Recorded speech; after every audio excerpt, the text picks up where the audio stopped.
buenas clases. En este vídeo vamos a ver los pasos que necesitamos hacer para realizar un análisis morfológico, los problemas que suelen aparecer y cómo solucionarlos. Pero antes de nada me gustaría comentar qué no debería incluir un análisis morfológico. Y esto tiene que ver pues con el campo que abarca la morfología dentro de la gramática. Pues bien, un análisis morfológico no debería incluir cuestiones de tipo semántico o fonético, es decir, aspectos que no le corresponden a la morfología.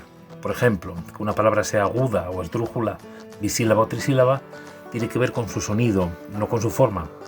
Por otra parte, tampoco convendría incluir cuestiones que afectasen al significado de la palabra, como si un nombre es contable o es individual. Si aún así queremos o tenemos que incluirlo, deberíamos especificar que cuando hablamos de las sílabas o el acento de una palabra, estaríamos refiriéndonos a aspectos fonéticos, y que cuando decimos que un sustantivo es colectivo o abstracto, estamos refiriéndonos no a su forma, sino a su significado, campo del que se ocupa la semántica, no la morfología. Vale, es cierto que esto se hace en primaria, cuando se les manda a los niños escribir todo lo que se puede saber de una palabra, y no está mal, pero creo, y es mi opinión, que no deberían poner el adjetivo análisis morfológico, sino que deberían llamarlo analizar palabras o análisis de palabras a secas o algo similar, porque después los niños pasan a la educación secundaria y se creen que la morfología es también decir las sílabas que tiene una palabra, si es aguda, si es esdrújula, etc. Dicho esto, vamos a detallar los pasos que daríamos a la hora de hacer un análisis morfológico.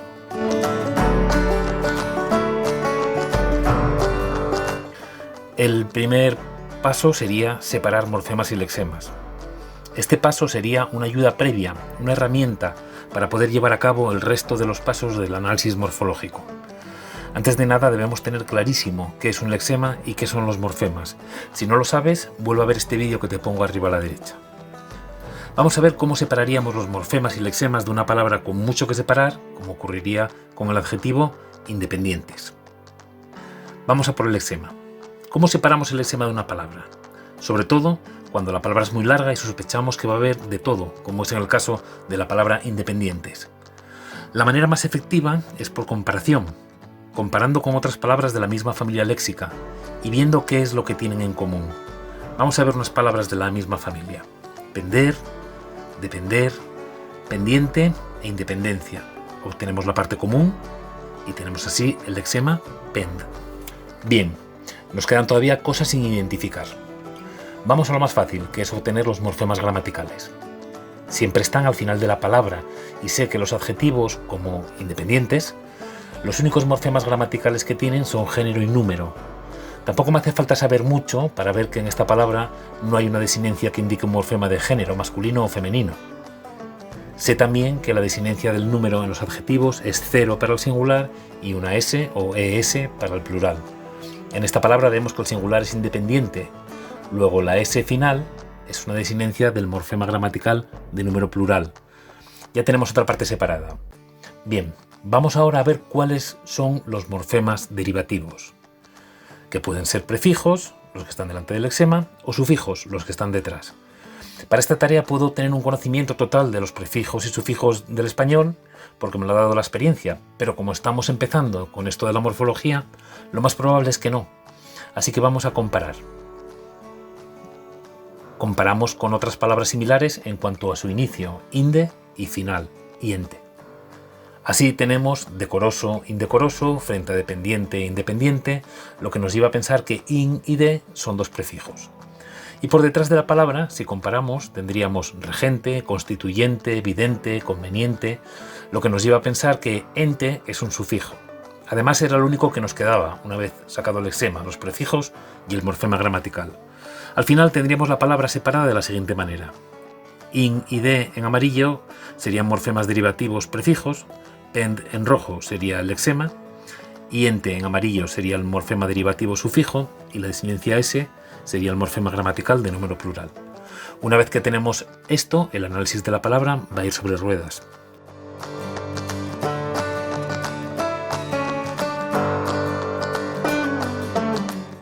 El segundo punto es determinar la categoría y subcategoría de la palabra. Yo este paso lo llamo poner nombre y apellido a la palabra.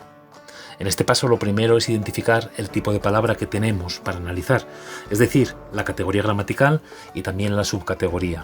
Por ejemplo, si tengo un pronombre, ponerle un apellido, como yo digo. Sería decir pronombre personal o pronombre demostrativo.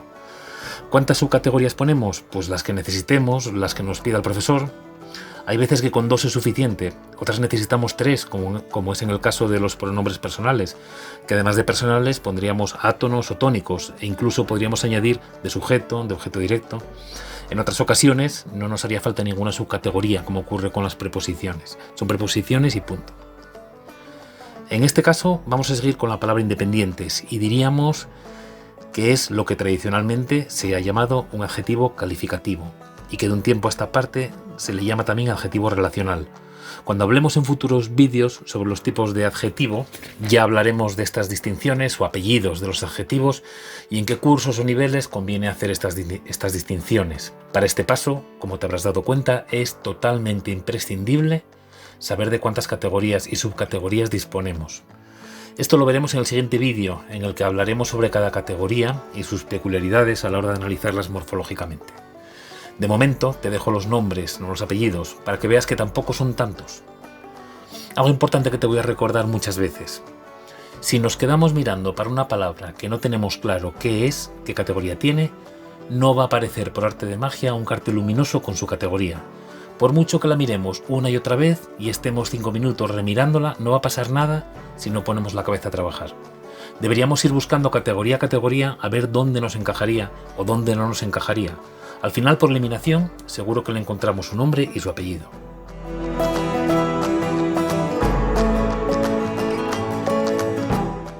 En este tercer punto o tercer paso vamos a explicar si las palabras tienen o no tienen lexema. Es decir, vamos a determinar si la palabra tiene base léxica o base gramatical.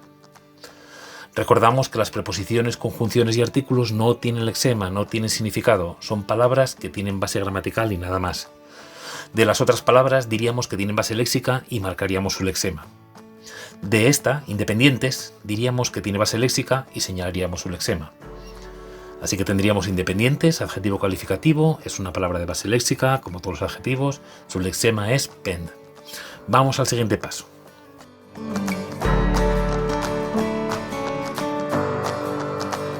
En el paso cuarto explicamos si las palabras son simples o compuestas.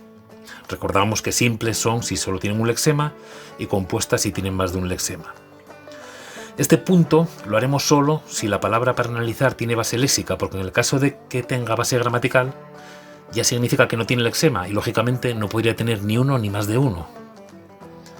Salpimentar, telaraña, girasol, paraguas, carricoche, lavavajillas serían palabras compuestas. Vemos que tienen 2 lexemas, o como se dice en primaria, estarían formadas por 2 palabras.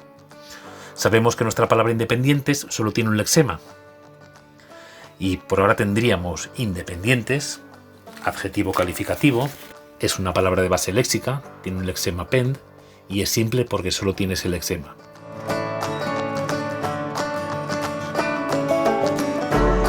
Vamos al quinto paso. En el quinto paso explicaríamos si tienen o no morfemas derivativos. Ya hemos explicado al principio del vídeo cómo dividir en lexemas y morfemas. El principal problema que tendremos aquí ahora es confundir morfemas derivativos con morfemas gramaticales y sobre todo con los morfemas verbales.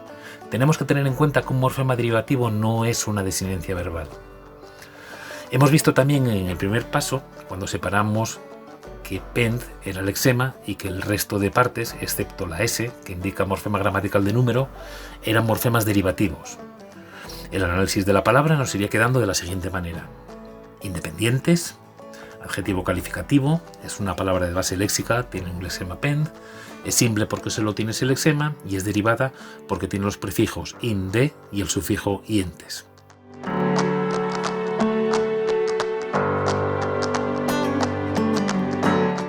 El paso sexto es el que puede resultar un poco más complejo. Es en el que explicamos si las palabras son o no flexivas. Recordamos, palabras flexivas las que tienen morfemas gramaticales, palabras no flexivas las que no tienen morfemas gramaticales. Para ello nos fijamos en la palabra y nos preguntamos si podríamos decir de ella si tiene número o género o persona o en el caso de los verbos, tiempo, modo, aspecto, y en el caso de los pronombres personales, caso. Decimos los morfemas que tiene. Recuerda que hay veces que el morfema no tiene desinencia. Por ejemplo, el morfema de singular no aparece representado en la palabra, pero esa palabra, al ser singular, quiere decir que tiene un morfema de singular. No está en el significante, pero sí en el significado. Una vez dicho, explicamos si lo sabemos porque hay una desinencia. Si no hay desinencia, deberíamos fijarnos si lo sabemos por oposición, para entenderlo fácilmente. Yo sé que una palabra es singular por oposición al plural, es decir, que yo sé que sol es singular no porque hay una marca, sino porque no es plural. Si no existen desinencias ni oposiciones, como puede ser en el sustantivo pared, en el género, yo sé que es femenino por concordancia con la palabra que le acompaña, que puede ser un artículo, la pared, o un adjetivo, por ejemplo blanca, que sea también femenino. Vemos cómo ha quedado nuestra palabra totalmente analizada.